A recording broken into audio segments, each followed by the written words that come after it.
मित्रांनो, तुम्ही अशा अनेक लोकांना पाहिले असेल ज्यांच्या आयुष्यामध्ये सगळं काही आहे.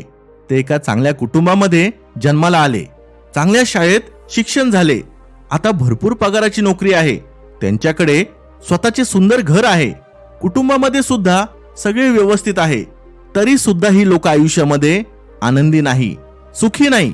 ह्यापैकी बऱ्याच जणांना तर असे सुद्धा वाटते त्यांचे आयुष्य वाया गेले आहे. त्यांनी आयुष्यात मोठे असे काहीच केले नाही, यांना कामातून सुद्धा समाधान मिळत नाही. अशा लोकांना पाहिलं की एक मोठा प्रश्न निर्माण होतो, आपल्याला आयुष्यात नक्की आनंद आणि सुख कशातून मिळते? ह्या प्रश्नाचे उत्तर शोधण्याचे काम हजारो लाखो वर्षांपासून चालू आहे.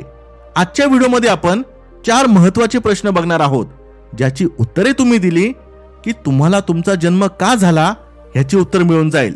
ह्या 4 प्रश्नांची उत्तरे मिळाल्यानंतर तुमचे पूर्ण आयुष्य सुखाने, आनंदाने आणि समाधानाने भरून जाईल ह्याची खात्री मी तुम्हाला देतो.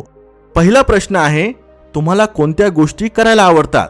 तुम्हाला त्या सर्व कामांची यादी बनवायची आहे जी कामे तुम्हाला करायला आवडतात.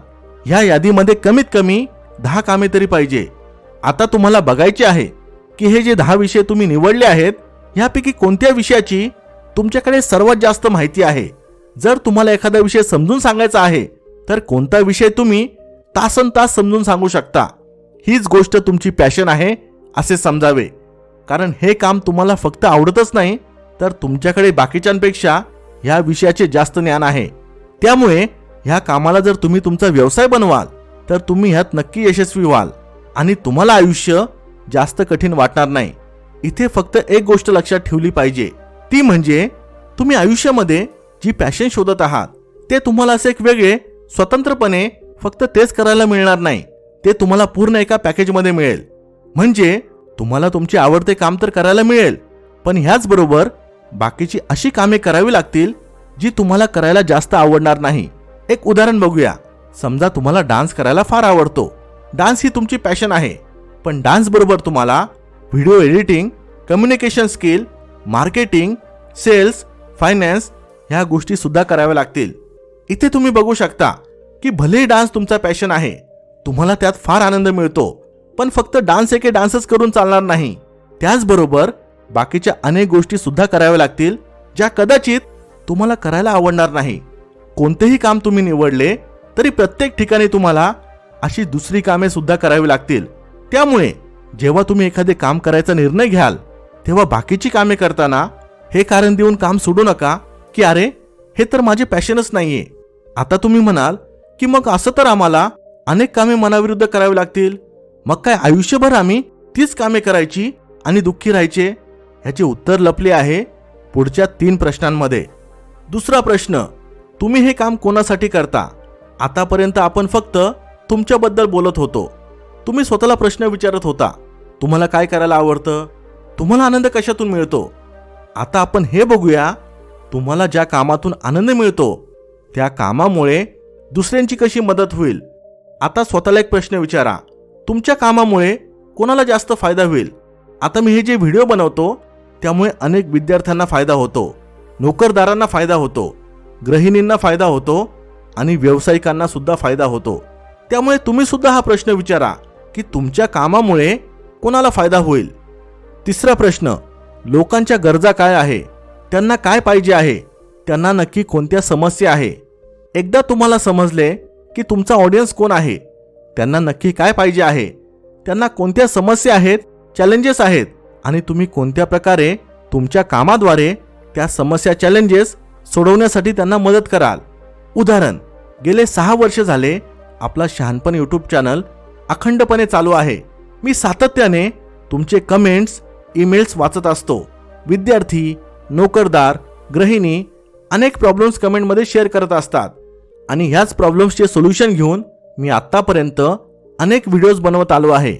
त्याचप्रमाणे मित्रांनो, तुम्हाला तुमच्या ऑडियन्सचे चॅलेंजेस शोधून काढावे लागतील. आता तुम्ही म्हणाल, आम्ही कसे आमच्या ऑडियन्सचे प्रॉब्लेम शोधायचे?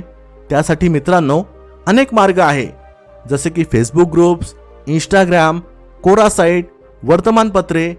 एकदा तुम्हाला तुमच्या ऑडियन्सचे प्रॉब्लेम समजले आणि मग तुम्ही तुमच्या कामाद्वारे जेव्हा ह्या प्रॉब्लेम्सवर सोल्युशन्स द्यायला सुरुवात कराल, ह्यामुळे तुम्ही फक्त यशस्वीच होणार नाही, तर तुम्हाला यातून प्रचंड समाधान मिळेल. ह्याच विषयाला धरून येतो चौथा आणि शेवटचा प्रश्न. तुमच्या कामामुळे दुसऱ्यांच्या आयुष्यात काय बदल झाला? मित्रांनो, काही वेळापूर्वी आपण पाहिले, तुम्हाला तुमच्या पॅशन बरोबर अशी पण काही कामे करावी लागतील जी तुम्हाला आवडत नसतील. पण जेव्हा तुम्हाला दिसेल त्याच कामांमुळे लोकांच्या आयुष्यात बदल होतोय, त्यांचे आयुष्य अजून सुखकर होतंय, मग तुम्हाला अशी कामे करायला सुद्धा आपोआप मोटिवेशन मिळेल. आपण संदीप माहेश्वरी यांच्या शोमध्ये बघतो, कित्येक जण येऊन त्यांना सांगतात की कसे त्यांच्या व्हिडिओजमुळे त्यांच्या आयुष्यात बदल झाला. काही जण आत्महत्या करण्यापासून परावृत्त झाली, काही लोकांची व्यसनं गळून पडली, कित्येकांची नातेसंबंध सुधारले, काही जणांना मार्ग सापडत नव्हता पण त्यांच्या व्हिडिओजमुळे मार्ग मिळाला. मला सुद्धा अनेक जण कमेंटमध्ये, मेलमध्ये त्यांचे अनुभव पाठवत असतात की कसे माझे व्हिडिओज त्यांच्या आयुष्यात मदत करत आहे. मित्रांनो, विचार करा, जेव्हा पण तुम्ही घराच्या बाहेर पडता आणि लोक तुम्हाला थांबवून सांगतात की कशा प्रकारे तुमच्यामुळे त्यांचे आयुष्य बदलले, तेव्हा तुम्हाला खऱ्या अर्थाने समाधान मिळेल का? तुम्हाला असे वाटेल का की खरंच माझं आयुष्य सार्थकी लागलं? मला खात्री आहे तुमचे उत्तर 100% हो असणार आहे. जोपर्यंत तुम्ही फक्त स्वतःबद्दल विचार करता, तेव्हा तुम्हाला सगळं मिळून सुद्धा तुम्हाला समाधान, सुख मिळत नाही. ह्याच कारणांमुळे अनेक जण आयुष्यात सर्व काही मिळून सुद्धा सुखी नसतात. त्यांना सतत आतमध्ये एक कमतरता जाणवत असते आणि त्यांना असे वाटते की मी नक्की असे काय मिळवले पाहिजे तेव्हा मला समाधान मिळेल, सुकून मिळेल. पण मित्रांनो, तुम्हाला जर खरंच सुकून हवा असेल तर असा प्रश्न विचारा की मी असे काय करू की माझ्या कामामुळे दुसऱ्यांना सुख मिळेल? मित्रांनो, ह्या 4 प्रश्नांवर एकदम शांत होऊन विचार करा. उत्तरे शोधण्याची घाई करू नका, कारण तुमचे आयुष्य बदलण्याचे सामर्थ्य ह्या 4 प्रश्नांमध्ये आहे. इथपर्यंत व्हिडिओ पाहत असाल तर व्हिडिओला लाईक करायला विसरू नका. शहाणपणच्या ऑफिशियल इंस्टाग्राम अकाउंटची लिंक डिस्क्रिप्शनमध्ये दिली आहे, फॉलो करायला विसरू नका. Thanks for watching. Stay blessed.